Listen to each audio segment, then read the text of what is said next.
Hey everybody, and welcome back to the board meeting. Today is Culling Day. I'm going to be getting rid of 10 games out of my collection, and so usually I don't talk about culling games because there are constant games coming in and out of this collection. I've got a lot, I learn a lot of new games, I play them, and if they're not good, I just kind of get rid of them right away.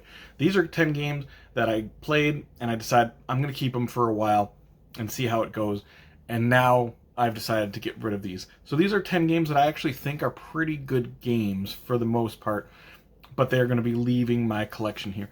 And a couple of these actually already have in the last couple of weeks, so I kind of already started doing this, but we're going to talk about these 10 games. First, we're going to talk about a pair of games, because both of these are LCGs. These are living card games. We have Lord of the Rings, the card game, and Arkham Horror, the card game. Both of these games by Fantasy Flight Games. And there's a couple reasons why I'm getting rid of these games. One of the main reasons is because of Marvel Champions.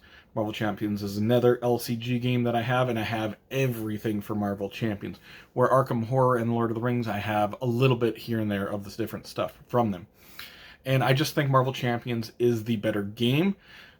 Arkham Horror and Lord of the Rings have better story options for them, better campaign style things. But I think Marvel Champions is just the superior game out of those three. Lord of the Rings, I think, is the worst of the three. It's pretty fiddly, but I really like the theme. I wanted to like this game a lot. I do like it, but out of the three, that's my least favorite.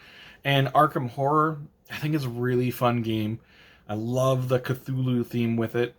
But I have got a couple different friends who own everything for Arkham Horror, the card game. So I'm never even using my own stuff for Arkham Horror. So I'm like, there's no reason for me to have that. It's just taking up room on my shelf when I'm never going to use it. Because if I'm going to play this game, I'm just going to go over to my friend's house and we're going to go through a campaign using his cards, basically. So yeah, those are the first two games. The next one is the most recent game that I got. This is a game that I kickstarted, one that I was pretty excited about. This is Dawn of Ulos. This is part of the role player series of games that I really, really enjoy.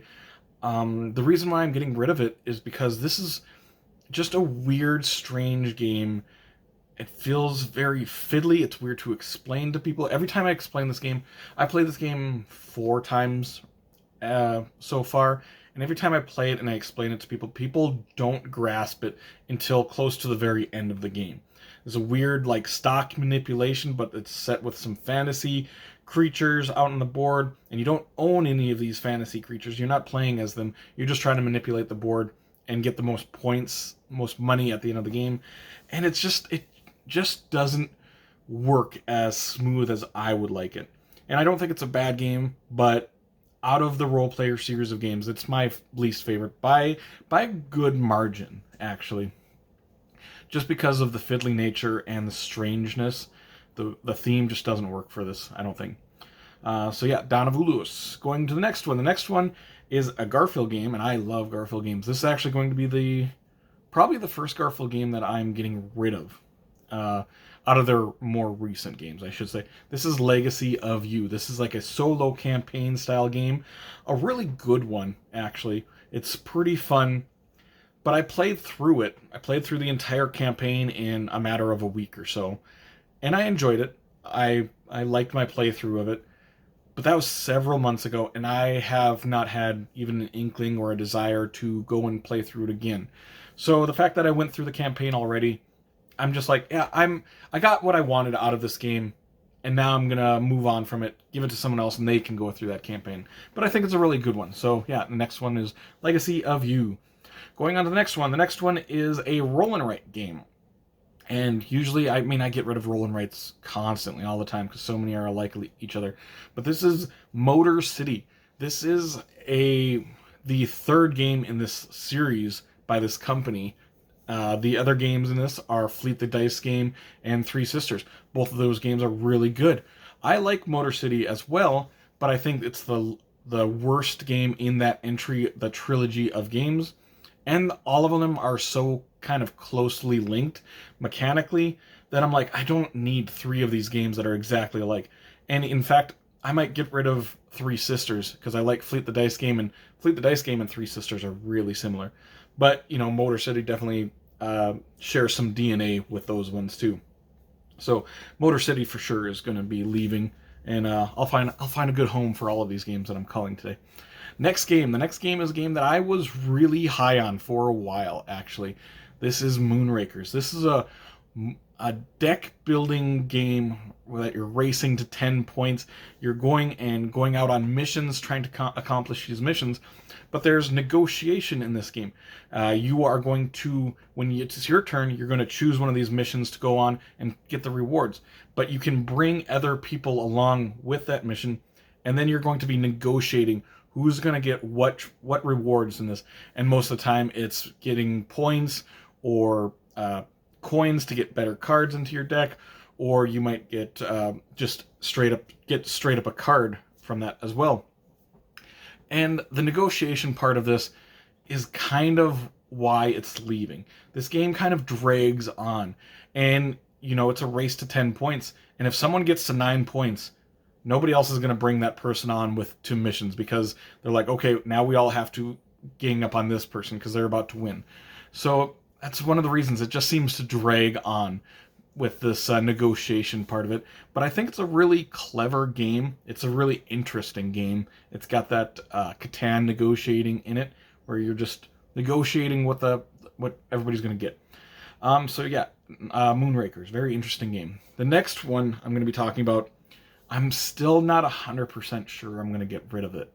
This is a game. This is my favorite game on here by a good margin, actually. This is Ethnos. And the reason why I'm thinking about getting rid of it is because of Archaeos Society, which Archaeos Society was a new, re-themed, re-implemented version of Ethnos. And I really like Archaeos Society. But there are some differences in the game. In Archaeos Society, you're moving up tracks, where Ethnos, it is an area control sort of game. But the fact is, since I got Archaeos Society, I have been bringing Archaeos Society to game nights rather than Ethnos. And I don't think it's going to change anytime soon. I am just worried that eventually I'll be like, okay, I want to go back to Ethnos.